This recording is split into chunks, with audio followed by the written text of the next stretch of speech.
Welcome, everyone. I think in the interest of time, we should probably get started with the conference. First of all, I just want to thank all of you and welcome all of you to Durham University. Fortunately, we can't be in the Department of Geography for this conference because it's being refurbished at the moment. But special thanks to St. John's College for putting us up and for extending their hospitality to us. My name is Andrew Baldwin. I'm a senior lecturer in the Department of Geography here at the university. And if you like, I'm the conference chair, the main academic contact for the conference. So if you have any questions, by all means, feel welcome to ask me. You'll see some of my other academic colleagues as well filtering in and out of the conference. Of course, feel free to speak with them and ask questions of them as well. I'd like to just call upon now to our head of department, Mike Krang, who has a few short words of welcome for us before we get started. So, Mike. Thank you, Andrew. It's great to see you all here. On behalf of the department, again, welcome. I'm not sure if anyone's coming back. Have we got any Durham graduates here? A few. Excellent. That's what I think. So those graduates are some of our 7,300 Durham graduates we worked out now, in terms of geography graduates coming out into the world. We've just waved goodbye to another cohort of 215. All in all, this makes us one of the biggest departments in the country in pretty much every way we look at it. This year we'll be looking to take in 233, I believe, is our actual target in terms of new recruits. And we do that with a staff base of around about 67 academics.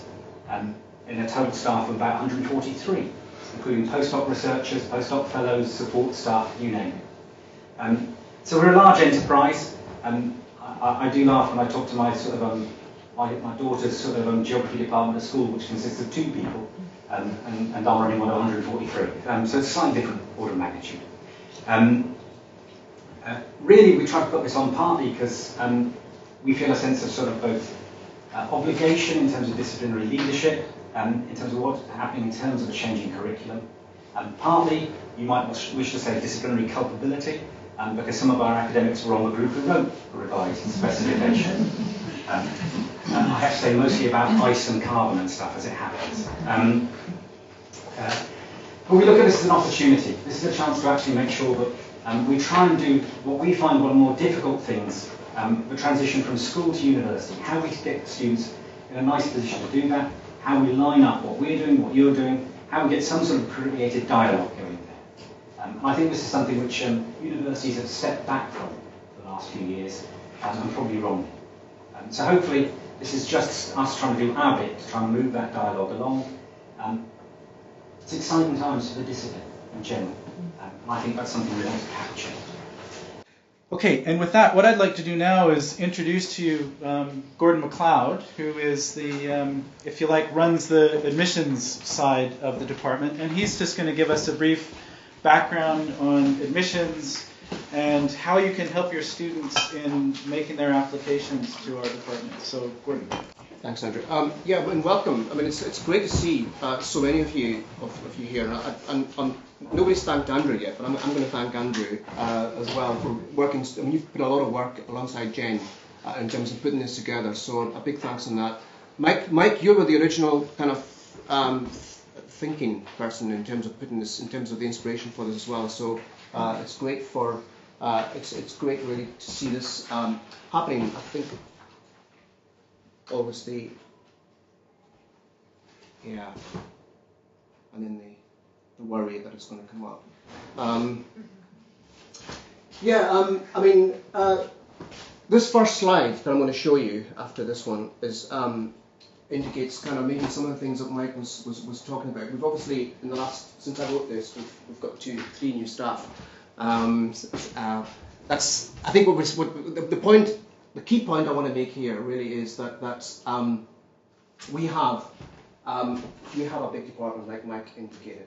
630 undergraduate is a lot, but also 64 and 67, plus also researchers who contribute towards the teaching of the department, and also a large administrative support. Means that we've got the means, we've got the resources in terms of staff, in terms of also things like laboratories and support staff, to teach a significantly large number of students. Rankings, we all know rankings and league tables are things that we kind of maybe treat with a little bit of caution and skepticism, but we do reasonably well in terms of a whole bunch of other really good geography departments. We're consistently ranked pretty well in terms of teaching and in terms of research. But what I really wanted to kind of talk about today for about 20 minutes or so, but I might also want maybe a little bit of space for questions as well, is the process of admissions. We've got high entry requirements. These are, I mean, we know that, and they've been hiked a couple of times in the last 5 years. A star, AA for the BA, and curiously, you might say, and I think you'd be right to say, AAA for the BSc.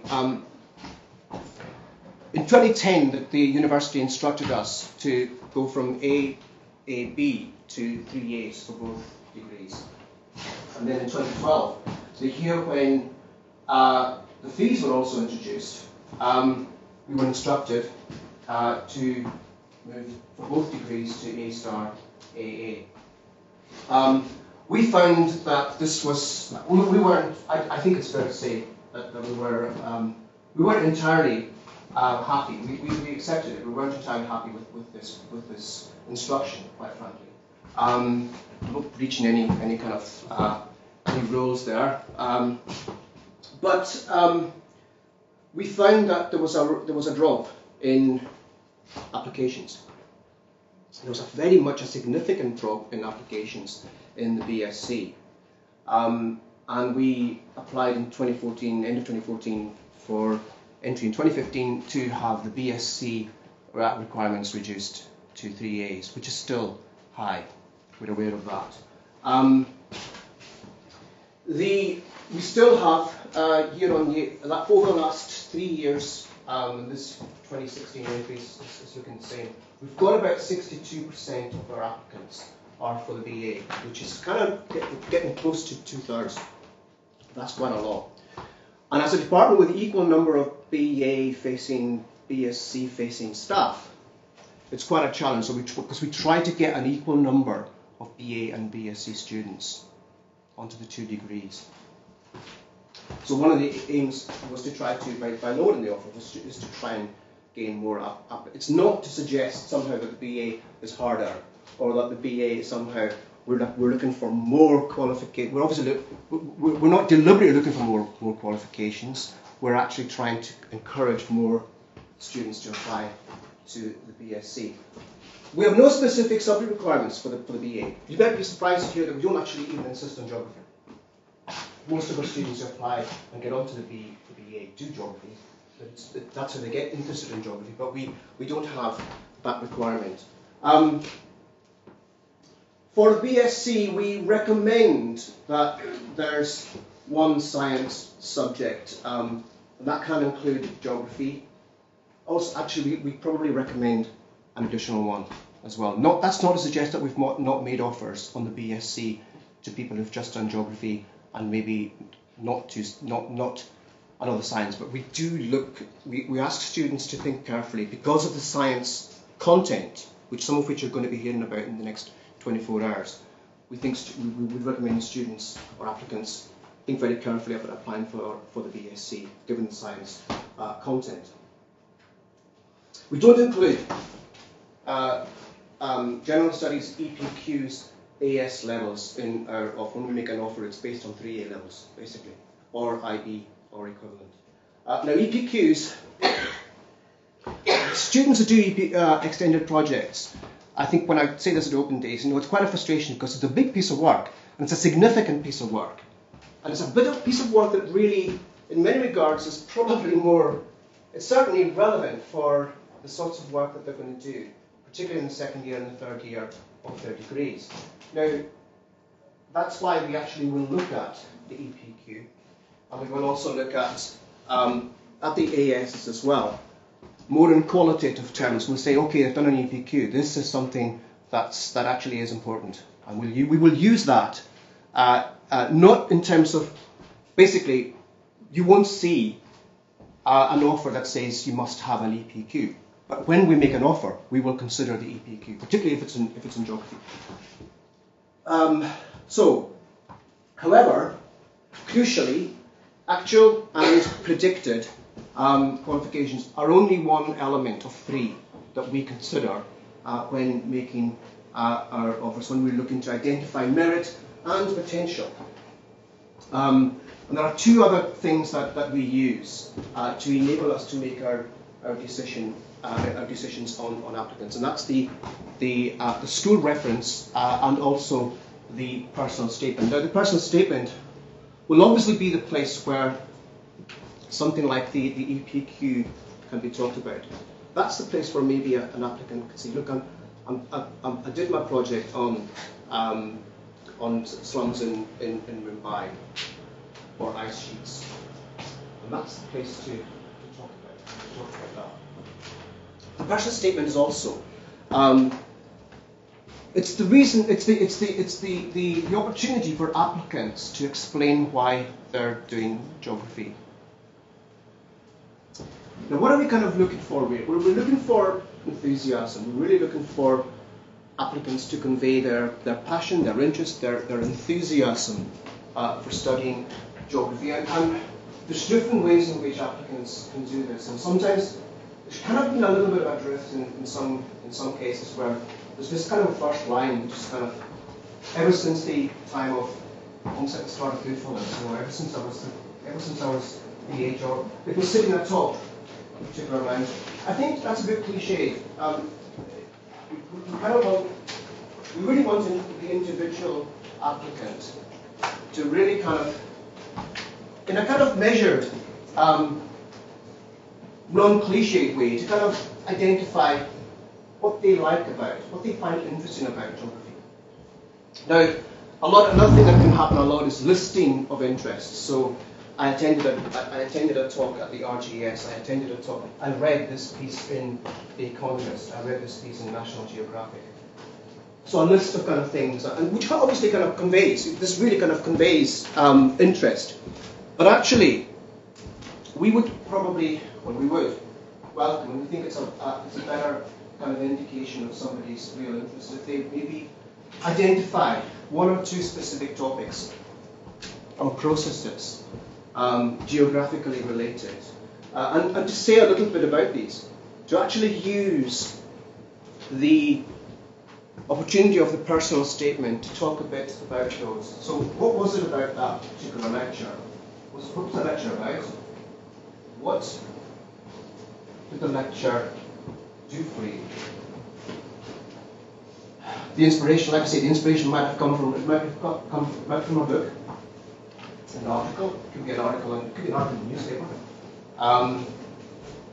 Perhaps a lecture, like I say, or a field trip, or even a vacation, or perhaps even a novel or a film.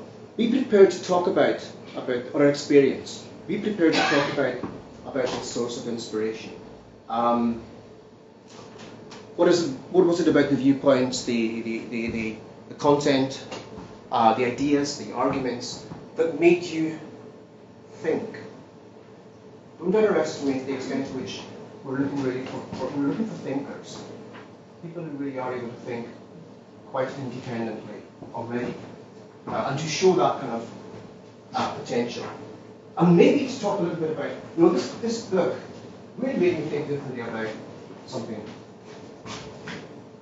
Maybe reevaluate my views on something. And this could be historical, it could be contemporary, it could be relating to political geography. Like I say, it could be relating to a novel in a particular part of the East End of London. Those kinds of things, they're geographical, these kinds of things. So use the personal statement to reveal this, but also use the personal statement to reveal your interest in whether you want to study the BA or the BSc. So if you are interested in if your applicant is looking to kind of to apply for the BSc, and they're doing geography and English and art, you think, well, actually, there's just no chance of going to get onto the BSc. Not true. Because what they learn in geography they could really be specialising in the physical geography stuff, right? But use the personal statement as the opportunity to say, look, it doesn't have to be too about it. I know I'm doing art and I'm doing English. Art and English are also good disciplines, just generally, right? But explain. Use the personal statement to say, look, I am really interested in the physical side of things, and it's these kinds of things that I'm interested in. And that way we can then say, well, okay, the qualifications, ostensibly might not look like an automatic fit to the kind of on paper, just blindly. But this is where the personal statement becomes really important, where we're able then to identify, look, beyond the qualifications, this is somebody who's serious, who's really interested in studying the BSc, or the BA. Also, it's the opportunity to demonstrate the quality of writing. Badly written statements are not good. They're not a good indicator. So it's really important that applicants take real care in terms of writing. And finally, the teacher's reference as well is obviously something that we take seriously. Now, we don't get many bad references. I'll be quite honest with that. We don't get references who say this is a really bad student. We don't really get that kind of thing. But we are looking for maybe several kind of criteria that might kind of emerge from the reference. We'd be looking for a breakdown of this could be history, of course, the AS results. This is something that we do look at the moment. We don't use them as a criteria because we don't use them formally as part of the offer.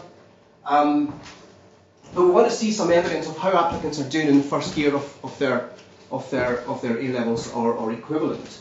So obviously, if they're not going to be, if they're doing the 3 A-levels, no ASs, so no messing around with the ASs, and that's going to be, I think, the way it's going to be. Use the reference as the opportunity to kind of say something qualitatively about the applicants, about their strengths.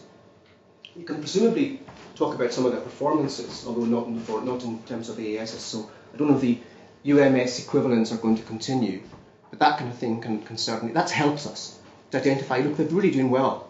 The other thing is just to mention about GCSEs. It's been in the news over several years, that universities, departments look to discriminate against students because of their GCSE performance. We don't do that. It's obviously, it's out in front of us. But if somebody's not kind of particularly spectacularly good GCSE performance, we put that down to, we just think, look, give them a break.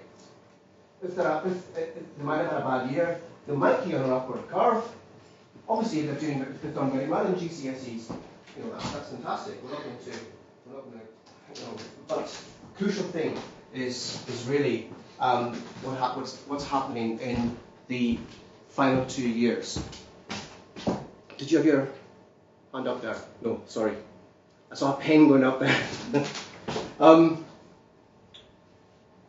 We also look to kind of identify insights from a number of the teachers. So we tend to get, this is the way we tend to receive the reference. So the geography teacher will say something, the physics teacher, the English teacher will say a little bit about the performance, and that's actually quite helpful as well. But also we're looking for insights into an applicant's role in terms of, are they good in terms of their contribution towards school life as well.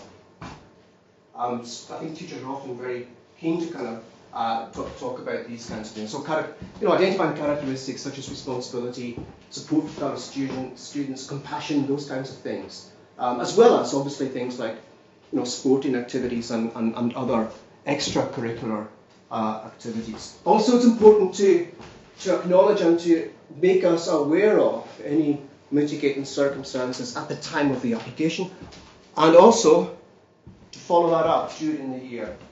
We encourage teachers to, or certainly someone on behalf of the applicant, to keep us informed on any difficulties, any challenges, or any circumstances that we need to know about in terms of an applicant. Also important is, I mean, the reference is also very important for us in terms of contextual information, so that we can, I mean, we're looking to, this is part of the endeavour today, is also to try to widen participation across the country and beyond, internationally as well, to kind of broaden our base, our social base of students. And this is something, this again is one of the kind of exciting things about the event today as well. So there's probably a little bit of time for a few questions. I'll be very happy, delighted to take any questions that you might have about the process of admissions and the process in terms of how you see your own roles maybe in this as well. Yes, sir. Yeah, with no AS levels and particular grades coming from teachers, obviously they'll have to get particular grades if you want the A star, AA or AAA. Those particular grades are probably going to be based upon a mock exam at the end of the first year. You know what mock exams are like, I'm sure. They're going to be a bit of a pinch of salt there, isn't it? Mm. So how are you going to deal with the new way of assessing their progress so far? If you don't interview, so just got a one-page personal statement on their 7 years in geography or whatever. Well, I think it's going to be. I think it is something that we're going to have to think about very carefully, and I think that's where the words that are used in both the personal statement and in the teacher's reference become really that bit more important, that bit more significant. Will you not look at the GCSE results a bit more closely? Well, we would look at them, but we wouldn't be using them as a way of discriminating. I mean, what I would say in GCSE is we don't use them as a way of discriminating against applicants. The other thing to note in terms of your question is that we are, which I haven't mentioned, is that we are in a position to offer, on the basis of the three things that we look at, we're in a position to make offers which are not the standard offer. So we're in a position to make offers of 3 A's for the BA, or perhaps 2 A's and a B. And for the B. What conditions would lead to that? Because I think what could happen, my experience would be that well-drilled students from well-coached by coaching from teachers can write a good personal statement. How genuine it will be, very difficult for you to assess. Well, that's what I've said. That's why I've said what I said in the previous slide about we're looking for. We identify to be originality. We identify to be the words not of a strong, influential coach, but of the student. It's very hard to do. Really hard to do. Which is why you kind of there is. I mean, on another kind of larger version of this. In the form of a Word file, which I was thinking of maybe making available to all of these. We're maybe a little bit skeptical of kind of the usual suspect books that everybody well, this is what we all want to hear about, and we kind of think, and it's really that's a difficult one because we think, well, you don't want to be discriminating against a potential applicant because they come out with the usual suspect books, but somehow we kind of want it kind of gives the impression that there's a coaching process going on. We are aware of that, absolutely. But I mean, I think the point I was making is really significant for all of you to think about, is that we make offers, lower offers, in terms of qualifications, based upon the whole bunch of criteria that we look at. So the reference and the personal statement. Yes, in the back there. When I came to Durham in 2004, there was an initiative in place for local students where grade boundaries were offers were slightly lowered in order to get more local students in. Apart from the summer school, which I know obviously contributes to an academic course, is there anything like that you're still doing? There is. There is. There's two key. Well, there's one that's related to local. Local actually is quite an extended geography. It's much of the north of England, really, to be honest. That's the supported progression, which may have been going. It's been going now for a number. I'd say 10 years at least, maybe more than that. And that's something that Andrew and I are both have been involved in organising over the last few years. Numbers in the supported progression are actually disappointingly small. For a number of reasons, I've had conversations with the staff in Central Admissions who organised that. We would like to have more. The other thing that's been added in the last 4 years is Sutton Trust summer schools as well, which actually have bigger numbers and are UK-wide, but I think they're certainly England and Wales-wide. And we got 17, 18 this year? 17. Which is not bad. It seems to be creeping up year on year. I'm really actually quite heartened by the number of applicants we've been able to admit through both these schools. But I think in the last 4 years, especially the Sutton Trust, we've really kind of, because of the fact that it started only 4 years ago, or we started engaging in it only 4 years ago, we've actually got a significant, relatively, I think 6 or so on this 2016. Yeah. So that's happening. Absolutely, that's a key part of our admissions strategy. Definitely, although we want to extend it. I think there was a yes. Yeah. The new A level looks a lot more difficult than the current A levels that we're doing. So, will Durham University be changing their entry requirements if the A level results do go down because they are much harder?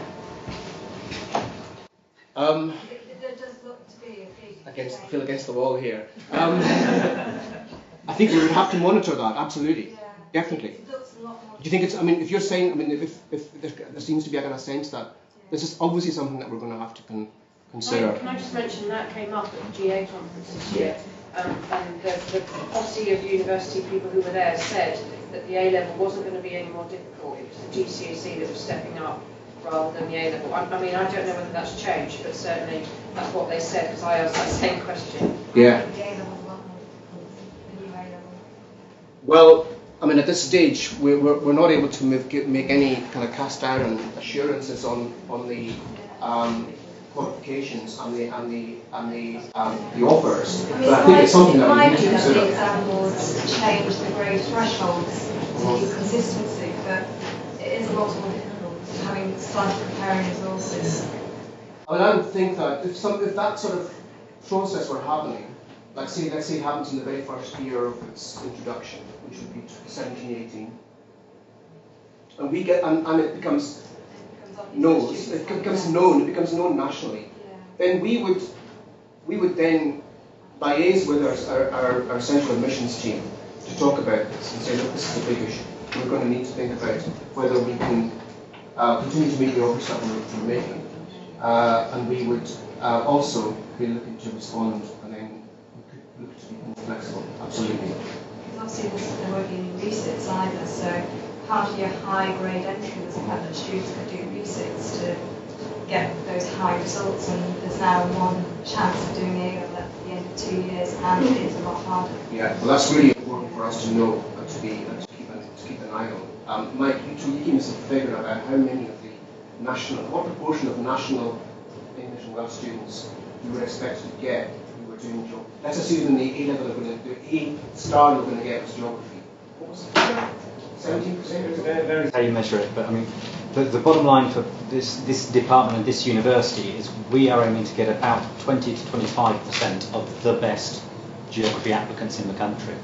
Now, if that means that they're getting 3 A's, then that's the tariff we'll have to ask. If that means it goes back to the days of ancient people like me, when frankly 3 A's were still eye-watering back then, because I did it on a 1-sit, no resits basis as well. If it's then the position will remain. We're aiming for the best 20% who will benefit, and if the tariffs have to move, then the tariffs have to move, basically. And it won't just be us in that boat. Every university is going to be trying to play that